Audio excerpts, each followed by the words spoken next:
आज का हमारा टॉपिक है माइटोकॉन्ड्रिया का इंट्रोडक्टरी पार्ट कि माइटोकॉन्ड्रिया की स्टडी क्यों करते हैं या इसकी स्टडी का सिग्निफिकेंस क्या है, ये इसको आज हम डिस्कस करने वाले हैं। इसमें बेसिकली आप छोटी क्लासों से पढ़ते आ रहे हैं कि माइटोकॉन्ड्रिया जो है वो एनर्जी प्रोड्यूसिंग ऑर्गेनल होता है सेल का, और सेल के अंदर यूकैरियोटिक सेल्स के अंदर एक मेजर रोल प्ले करता है।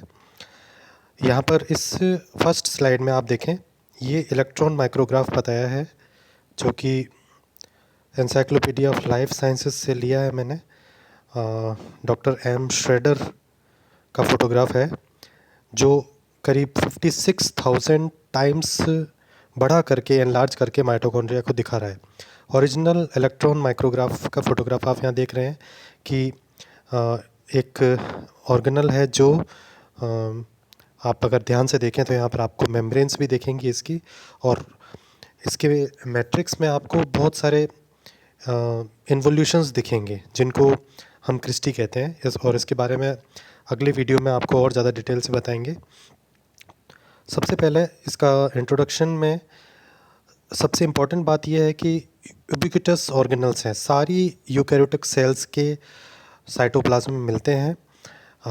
नेक्स्ट वीडियो में या जैसे ही अपन इस टॉपिक में आगे बढ़ेंगे अपन बात करेंगे कि कौन सी सेल्स हैं जिसके अंदर माइटोकॉन्ड्रिया नहीं मिलता है या एक्सेप्शंस क्या हैं, वो अपन बाद में लेंगे। तो mitochondria are ubiquitous organelles that are present in the cytoplasm of the vast majority of eukaryotic cells. सारी यूकैरियोटिक सेल्स में मिलते हैं, जितनी भी एरोबिक सेल्स हैं, एरोबिक रेस्पिरेशन करती हैं, सब में माइटोकॉन्ड्रिया मिलता है क्योंकि सभी को एनर्जी की ज़रूरत होती है। दूसरा पॉइंट है, together with chloroplast they are unique in containing the only sites of extra nuclear DNA. Mitochondria, chloroplast और डीएनए न्यूक्लियस में डीएनए मिलता है, और ये जो डीएनए है जो न्यूक्लियस के बाहर इन दो ऑर्गेनल्स में मिलता है, माइटोकॉन्ड्रिया और क्लोरोप्लास्ट में, उसको हम बोलते हैं extra nuclear DNA. They are also among the best characterized organelles and were the first membrane-bound particles to be isolated in an intact functional state from living tissues. इसका मतलब है कि फर्स्ट मेम्ब्रेन बाउंड ऑर्गेनल्स थे जिनको intact functional state में, सक्रिय रूप से जीवित अवस्था में इनको आइसोलेट किया गया था लिविंग टिश्यूज़ में। ये नया पॉइंट है आप सबके लिए।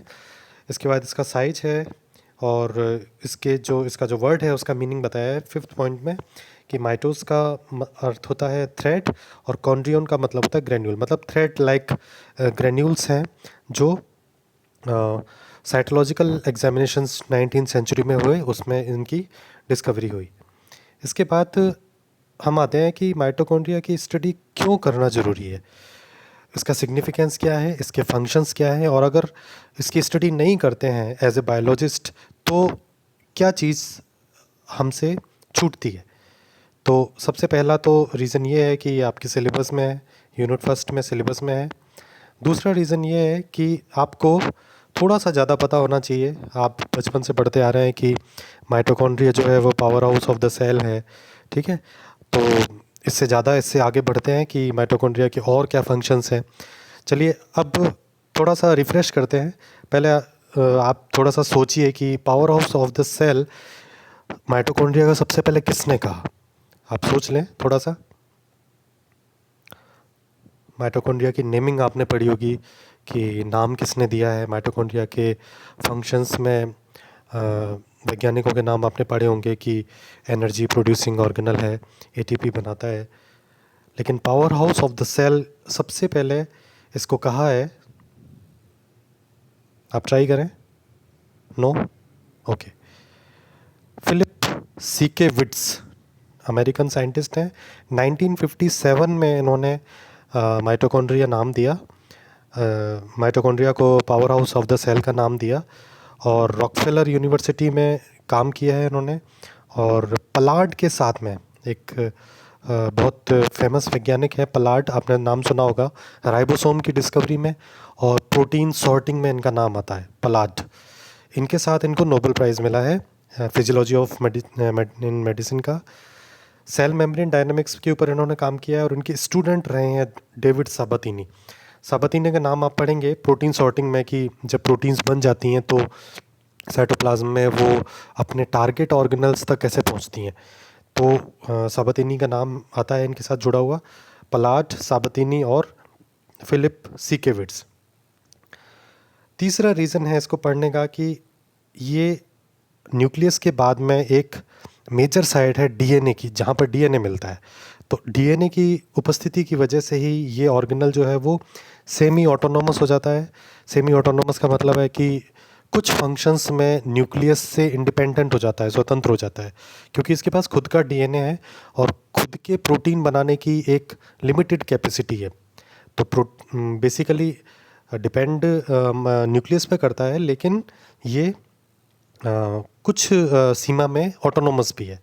और इसी ऑटोनोमी की वजह से यूकेरियोटिक सेल्स किस तरह से इवॉल्व हुई हैं उसकी एक थ्योरी दी गई है, एंडो सिम्बायोटिक थ्योरी।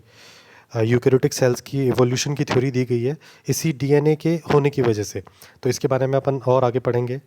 इसके बाद में चौथा जो खास जो रीज़न है एवोल्यूशनरी पॉइंट ऑफ व्यू से, कि ये जो डीएनए जो माइटोकॉन्ड्रिया में होता है ये मैटरनली इनहेरिटेड होता है। मतलब संतान में ये मदर से आता है। फादर का माइटोकॉन्ड्रियल जो डीएनए है या माइटोकॉन्ड्रियल इनहेरिटेंस है वो फादर की तरफ से बिल्कुल नहीं होती है, क्योंकि फादर के अंदर जो स्पर्म जो है उसके अंदर माइटोकॉन्ड्रिया जो है वो एग सेल के अंदर एंट्री ही नहीं कर पाता है, बाहर ही रह जाता है।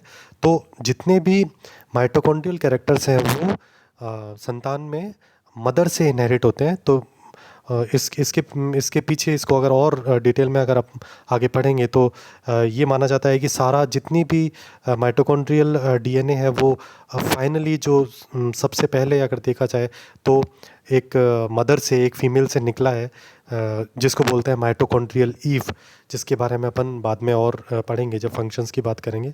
उसके बाद में पांचवा रीज़न है मेडिकल पॉइंट ऑफ व्यू से कि बहुत सारी जेनेटिक डिजीज़ेज़ हैं जो सिर्फ माइटोकॉन्ड्रियल डीएनए के म्यूटेशंस की वजह से हो सकती हैं। जैसे कि इसके अंदर आप देख सकते हैं पियर्सन सिंड्रोम है, एनएआरपी है, मिलास है, एल्पर सिंड्रोम है और सैंडो है। ठीक है, तो ये बहुत सारी ऐसी डिजीज़ेज़ हैं जो माइटोकॉन्ड्रियल डीएनए या माइटोकॉन्ड्रिया और न्यूक्लियस के इंटरेक्शन में किसी प्रकार की कोई कमी होने की वजह से होती हैं। तो मेडिकल पॉइंट ऑफ व्यू से भी माइटोकॉन्ड्रिया का जो स्टडी है वो इम्पॉर्टेंट है।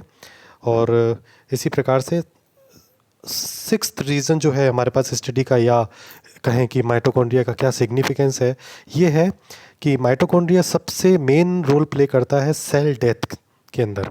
सेल डेथ का मतलब है कि जब कोई सेल फंक्शनल नहीं है या कैंसरस हो गई है या उसके अंदर इस प्रकार के म्यूटेशंस हो गए हैं कि अगर वो आगे सरवाइव कर जाए तो वो बॉडी के लिए हार्मफुल हो सकती है।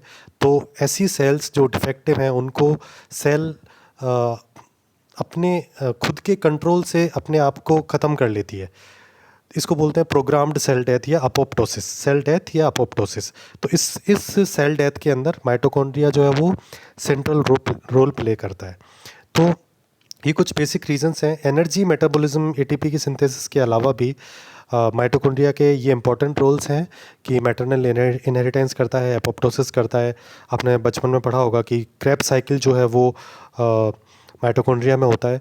तो इसी प्रकार से बहुत सारे और ऐसी चीज़ें हम आगे वीडियोस में शेयर करेंगे कि माइटोकॉन्ड्रिया का स्ट्रक्चर क्या है और उसके फंक्शंस क्या हैं। तो वन बाय वन आप देखते रहिए और जुड़े रहिए।